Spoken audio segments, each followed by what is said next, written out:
Estamos aqui hoje para mais um episódio do nosso Unicast, o podcast dos oficiais de justiça. Hoje estou tendo aqui a satisfação de receber o professor Rodrigão, candidato a deputado distrital no Distrito Federal pelo União Brasil. O professor Rodrigão é servidor de carreira do TJDFT, é o agente da Polícia Judicial do TJDFT. Queria agradecer a presença dele aqui, Rodrigão. Para a gente é uma alegria, assim, é uma oportunidade dos nossos colegas conhecerem quais são as suas propostas, né, qual é a sua plataforma que você está levando para a sua candidatura. Obrigado pela presença. Gerardo, eu que agradeço a oportunidade de estar aqui com você, de expor um pouquinho dessa nossa candidatura, né? Principalmente de falar para a nossa carreira do judiciário como um todo, o porquê dessa candidatura, né? E convidar os colegas também para que possa analisar um pouco do conteúdo, um pouco dessa caminhada de longos anos, né? Para quem sabe assim a gente possa ter mais representantes do judiciário como um todo, no legislativo, não só federal, como no legislativo distrital. E assim, antes da gente até entrar na plataforma mesmo, né, da sua campanha, queria que você falasse um pouquinho dessa história tão bonita sua de vida, né? Você é de Goiás, né? E veio para cá, trabalhou na lavoura até os 16 anos de idade, depois foi aprovado em vários concursos. Como é que você conseguiu tudo isso? Conta um pouquinho pra gente como é que foi essa história. Eu sou filho de um lavrador, né, Gerardo, de uma dona de casa. Eu cheguei aqui em Brasília em 2001, com 16 anos de idade, na busca de um emprego, até mesmo para dar um retorno melhor para os meus pais. Mas com 16 anos de idade e com pouco estudo, dificilmente a gente consegue muita coisa aqui na capital federal. E aí eu trabalhei na feira de Planaltina, né, recebendo até frutas como pagamento, trabalhei como borracheiro, depois trabalhei como operador de telemarketing. Quando foi no meu terceiro ano do segundo grau, eu consegui um estágio no TST. O TST, na época eu ganhava, acho que o estágio era R$ 250 por mês. Que beleza. E aí, nesse estágio, eu conheci um servidor, e aí eu vi esse servidor, eu tinha acabado de tomar posse. Por curiosidade, eu perguntei a ele o que era, como é que era aquilo, né, o que era um concurso, como é que fazia para chegar àquele patamar. E aí ele falou, olha, só você estudar, que você pega e passa, né? Eu achei aquilo aqui, falei, tá, tudo bem. Ele me deu uma Lei 8.112 e me deu uma Constituição. Por incrível que pareça, eu muito inocente, não sabia nem para o que era a Constituição e o que era a Lei 8.112. Eu fui para casa, levei esses livros e tentei ler, não entendi, coloquei no canto. Logo em seguida comecei a trabalhar como operador de telemarketing. 1 ano, 2 anos, falei, cara, não tem outra saída, né? Eu peguei aqueles livros e aí a partir dali começou uma saga, né? Uma saga dentro de uma biblioteca comunitária em Planaltina, chamada Biblioteca Monteiro Lobato, onde todo dia eu acordava às 8 horas da manhã e saía de lá meio-dia para ir para o trabalho de telemarketing à tarde. Então eu fiquei nessa saga aí até eu começar realmente a entender todo o arcabouço, de estudar para concurso, entender a finalidade de uma Constituição, de uma Lei 8.112, foi mais ou menos 1 ano. Mas todo dia eu estava lá, lendo alguma coisa, às vezes a boa parte do material desatualizado, mas eu estava lá lendo. Quando eu comecei realmente a aprender a estudar para concurso, foi aí já no auge de 1 ano e meio. Aí eu tive mais 1 ano e meio de estudo, né? Isso aí me corroborou aí com mais ou menos umas 50 reprovações, mas eu só visualizava aquela saída, não tinha nenhuma outra perspectiva, né? De eu levar um retorno até para minha família. E aí eu continuei firme, né? Tive uma primeira passagem, eu sempre tive um foco em concursos na área policial, eu sempre tive esse sonho. Eu passei no primeiro concurso da Polícia Penal Federal, reprovei no exame psicológico, depois passei no concurso de fuzileiro, reprovei no teste de visão. Então eu fui acumulando assim algumas derrotas em algumas etapas. Ou vitórias E parciais, né? vitórias parciais, Aham. né? Mas assim, aí já foi o auge né, do retorno, né? Uhum. E aí depois de tudo isso eu consegui a minha primeira aprovação, eu passei no concurso da Polícia Civil do Tocantins, lá onde eu assumi, fiquei lá quase 2 anos como agente de polícia, né? Trabalhei lá e logo em seguida também eu passei novamente no concurso que eu havia reprovado no psicológico, que era da Polícia Penal Federal. Aí eu passei nesse concurso, em 2010 assumi lá na unidade de Rondônia, trabalhei em Rondônia por quase 2 anos, E aí foi quando me nomearam, né? Como eu fui trabalhar longe de casa, meus pais moram aqui a praticamente 300 quilômetros aqui de Brasília. E Rondônia me jogou para um raio de quase 3.000 quilômetros de distância, né? E aí o Tribunal Superior Eleitoral me nomeou técnico administrativo, eu tinha sido aprovado lá também. E foi quando eu retornei para Brasília em março de 2011. Março de 2011 eu retorno para Brasília. Trabalhei no TSE como técnico administrativo durante 6 meses. Tinha sido aprovado no tribunal na área de segurança à época. O tribunal me nomeou em 11 de junho de 2011. Eu entrei no tribunal em 11 de 2011. Trabalhei no tribunal todo esse período, né? Eu tive um período de vacância do tribunal de 14 a 16, que eu assumi outro cargo no GDF.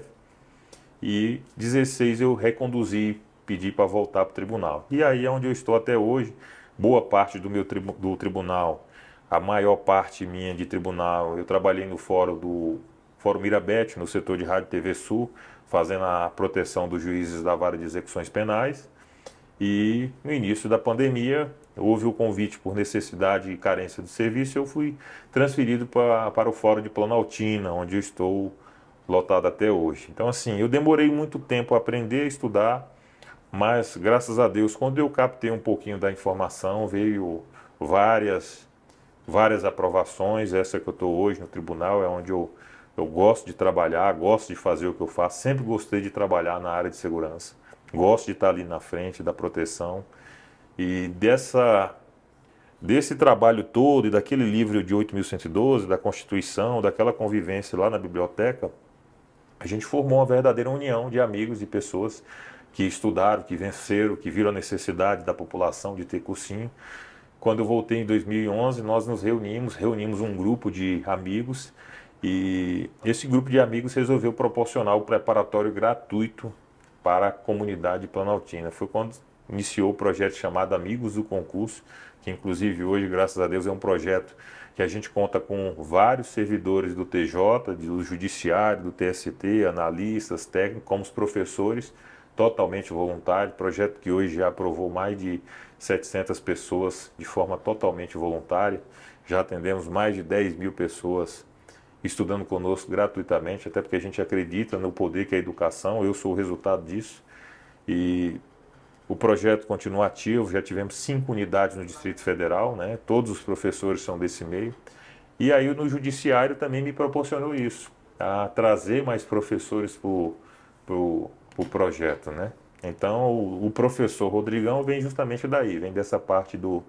preparatório gratuito para concurso, vem das aulas que eu ministro fora no ramo de segurança, né? Isso é um resumo de uma grande saga aí, né? Mas é uma grande vitória, né? Assim, grande você já é vitória. um vitorioso, né? Vitorioso em dois aspectos, né? No primeiro, por todas essas dificuldades que você narrou de conseguir ser aprovado em tantos concursos públicos, né? E depois ter a percepção de que outras pessoas Sim. precisariam também, né? Ser aprovado, né? Outros Rodrigões aí espalhados, né, pela sociedade precisariam de um apoio desse, né? Que às vezes até, como você contou, de uma palavra amiga, né? De simplesmente uma Constituição em 8.112, né? Inclusive, eu retornei para o projeto para dar aula de 8.112, né? Você dá Como aula é de que você direito vê? administrativo, né? Olha só Você que vê como é que o mundo tudo é o plano de Deus, né? A gente não é o nosso, né? É o dele, né? é Então é verdade, né? perfeito. Que maravilha, que história linda, né?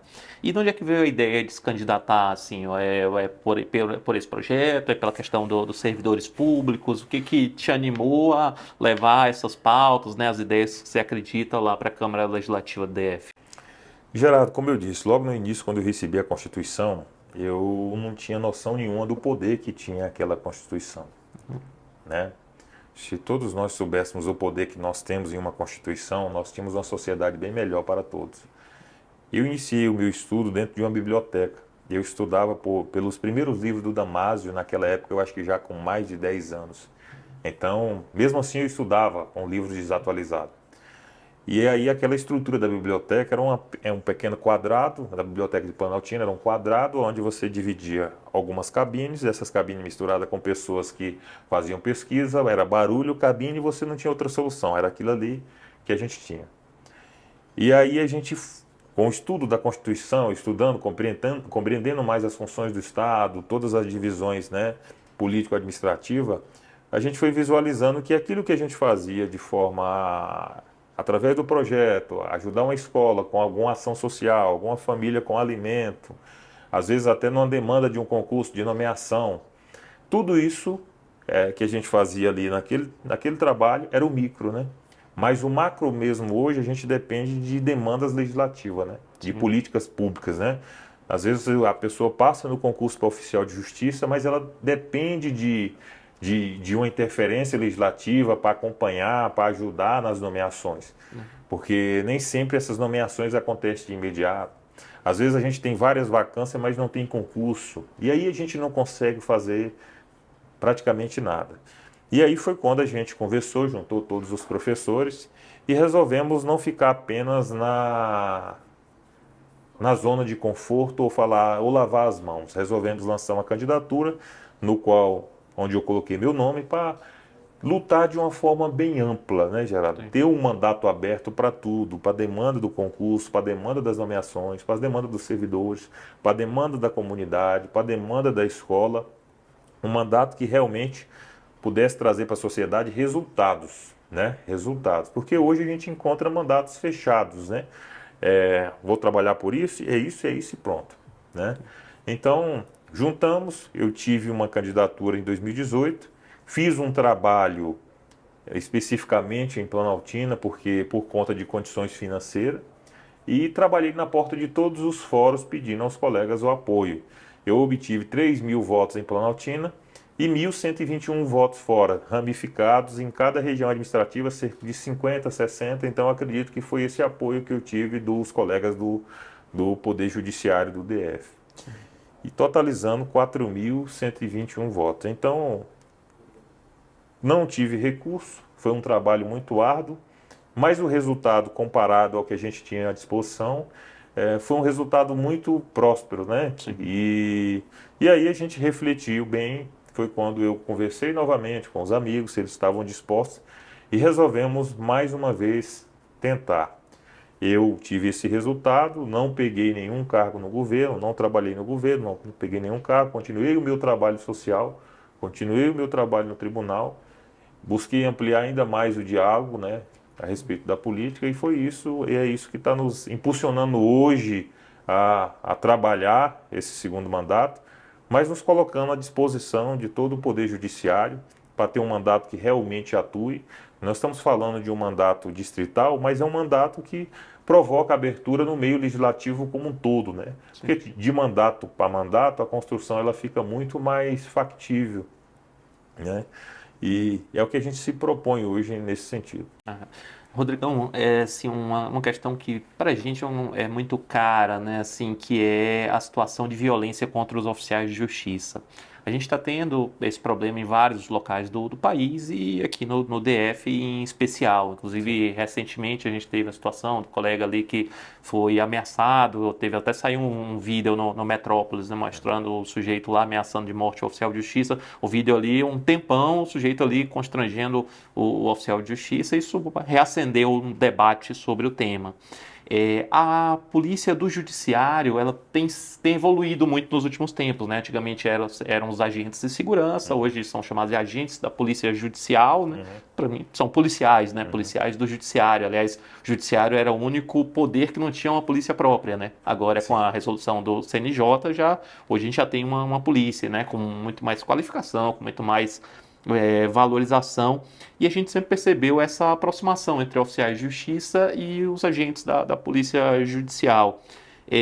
Você tem propostas específicas para isso, assim, para buscar mecanismos para que a polícia judicial possa dar mais apoio para os oficiais de justiça, para que os oficiais de justiça possam desempenhar suas atividades com mais segurança, sem ter que ficar com tanto receio da violência? Gerardo, já há uma interlocução entre nós, né? Até porque hoje, vamos fazer um paralelo aqui, nós temos no Legislativo a Polícia Legislativa, ela que faz todo o trabalho de segurança dos servidores, dos parlamentares lá dentro. Foi transformada em uma polícia legislativa. Então hoje eu vejo a necessidade dos oficiais, às vezes eles ficam na dependência da polícia militar, às vezes até da polícia civil, e nem sempre tem um retorno. Então, com essa crescente, com toda essa transformação da Polícia Judicial, eu posso dizer que hoje a Polícia Judicial ela detém um corpo bem preparado. Você vê, nós temos vários policiais que são oriundos de outras forças, né? Polícias militares, polícias civis. E eu falo isso também porque eu atuo na instrução dos colegas na parte de instrução de tiro. Então, nós temos uma equipe hoje na Polícia Judicial como um todo bem preparada para dar o suporte aos oficiais de justiça. O que a gente precisa é avançar ainda mais nesse diálogo de ser a Polícia Judicial o corpo necessário para dar segurança para os oficiais de justiça no cumprimento desses mandados de alto risco. Né? Então é o diálogo que a gente tem que ter entre as instituições e os membros, né, dos nossos órgãos, né? No caso do TJ, diretamente trabalhar essa construção Polícia Judicial, oficiais de justiça e essa segurança. Né? Uma coisa eu posso te dizer, que todo o nosso corpo da Polícia Judicial como um todo, que eu falo com os colegas, os líderes de todo, nós estamos preparados e dispostos para dar esse suporte para os policiais, para os oficiais de justiça. Bom, isso é bem importante. A gente sabe que os deputados distritais têm muita aproximação, né, com a gestão dos tribunais aqui em Brasília. Então, tenho certeza que você, né, sendo eleito, assumindo como deputado distrital, vai ter condições de poder cobrar mais segurança para os oficiais de justiça, ainda mais sendo alguém que conhece com profundidade, né, que trabalha dentro aí do órgão, especificamente na parte da segurança. Tem outro tema também relacionado com os oficiais de justiça, temos um específico que a gente já pleiteia há muitos anos, né? Você sabe, os oficiais de justiça cumprem mandatos com veículo particular. E assim, nos últimos anos, o valor da indenização de transporte ficou muito defasado, que é o valor da indenização em virtude da utilização do veículo. Então a gente busca formas para tentar mitigar um pouco desse prejuízo que os oficiais têm.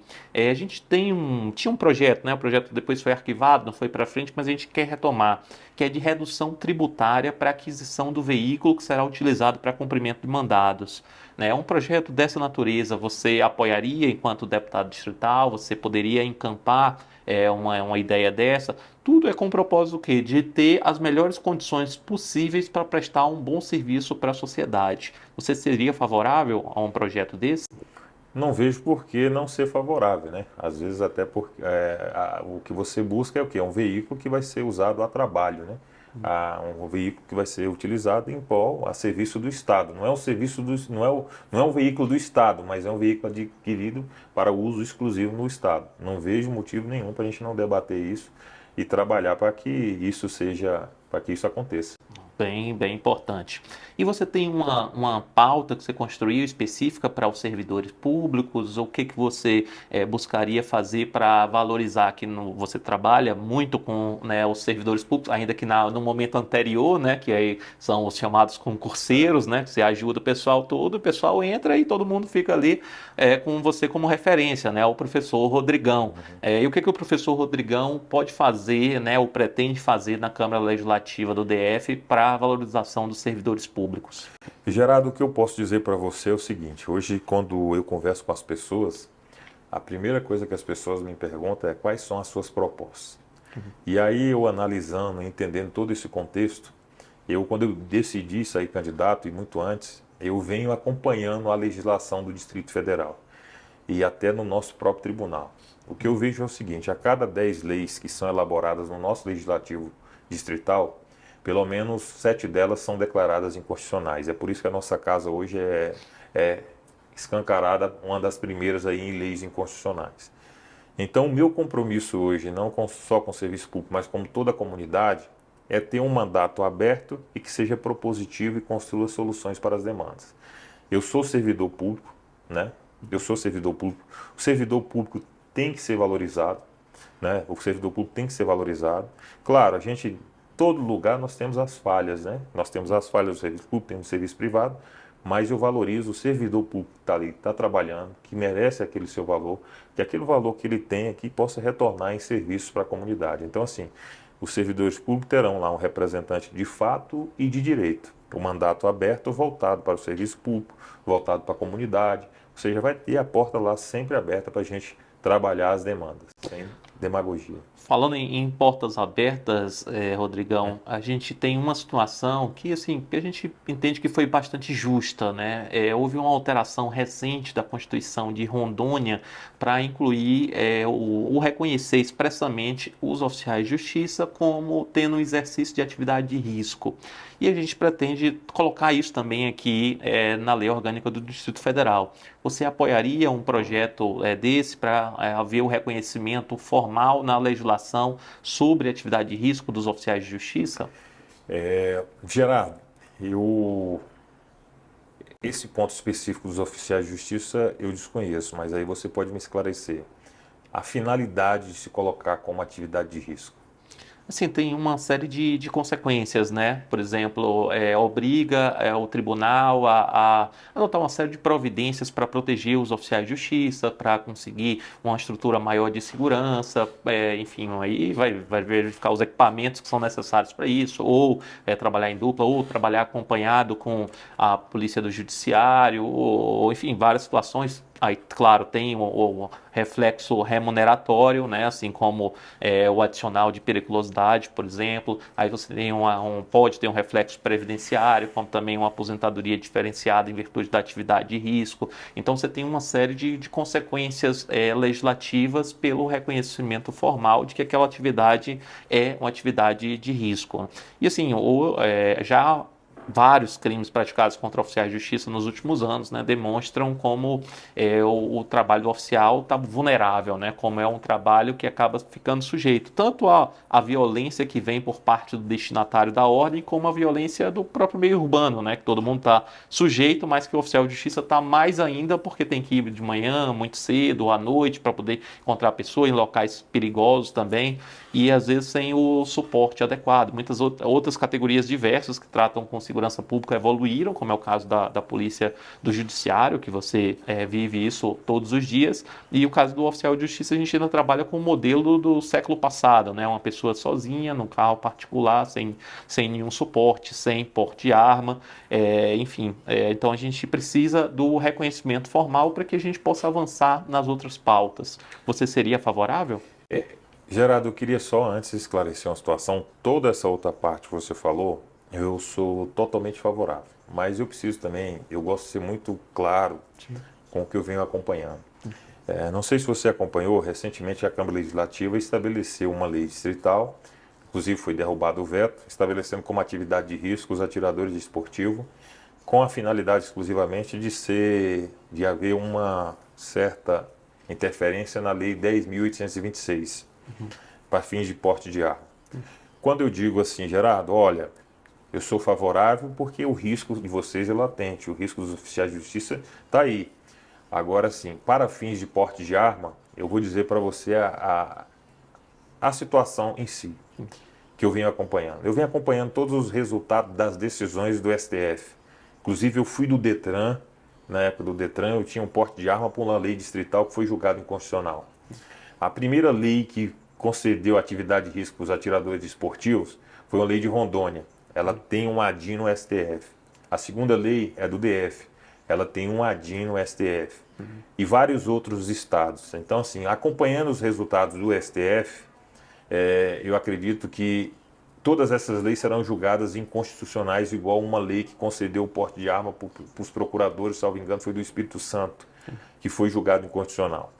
Então, nesse quesito, eu falar para você, eu sou favorável, mas se for para a questão de porte de arma, a gente tem que trabalhar uma construção juntos no âmbito do Congresso Nacional, para que seja uma legislação que realmente surta o efeito que a gente tanto espera, né?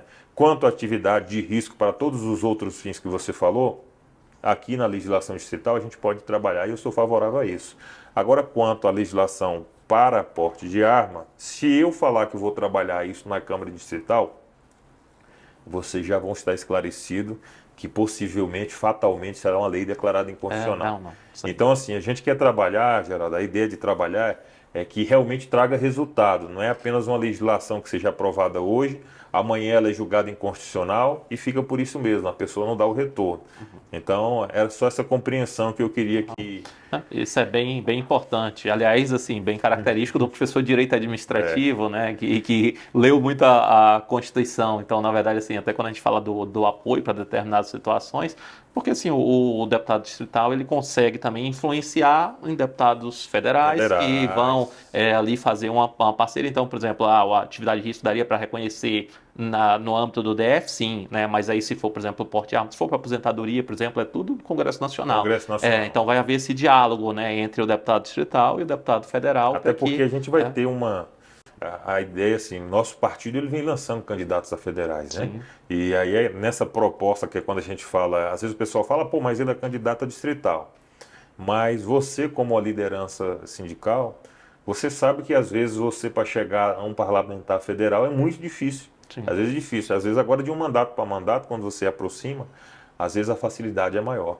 Então assim, é essa abertura que eu falo assim, ó, inclusive nas minhas propostas eu coloco o verbo lutar por, coloco Sim. justamente esse verbo destacado, porque às vezes muitas das minhas propostas não é de competência de um distrital, Sim. mas eu já estou colocando que eu vou lutar por aquilo. Sim. Buscar as articulações. Vou fazer as articulações necessárias para que aconteça. E se não acontecer, eu quero deixar a população bem esclarecida do porquê não aconteceu. Sim, isso é importante, porque assim, na verdade o deputado não só elabora leis, Sim. né? O deputado fiscaliza, o deputado articula, o deputado tenta fazer tudo que é necessário, porque ele sabe os caminhos, ele tem os contatos, né, para conseguir avançar nas pautas.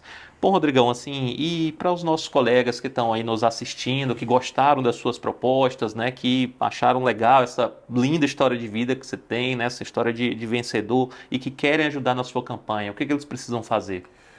Bom, Gerardo, primeiramente eu convido a todos os colegas a conhecer um pouquinho da nossa história, né? Hoje nós temos um site que é o professorrodrigão.com.br, estamos aí alimentando com todas as informações. Temos o nosso perfil no Instagram, que é o professor_Rodrigão. Eu estarei na porta de todos os fóruns, de todos os tribunais, deixando o meu panfleto, entregando, ou se não for eu, vai estar uma equipe também de colegas do judiciário, servidores administrativos que estão empenhados comigo também. Eu, quando fui montar a minha equipe de trabalho, fiz questão de colocar todas essas categorias. Eu não decido nada sozinho. Eu ouço sempre essas pessoas. São pessoas que estão me ajudando de forma totalmente voluntária, né? Trabalhando junto comigo, indo para a porta dos tribunais, panfletando. E convido aos colegas. Nós temos agora uma grande chance de eleger um representante do Judiciário, né, na Câmara Legislativa. Meu número é o 44100, venho pela União Brasil. Estou partindo agora de 4.121 votos. A chance é grande, não é uma aventura, é uma candidatura muito séria e está sendo trabalhada com muita seriedade.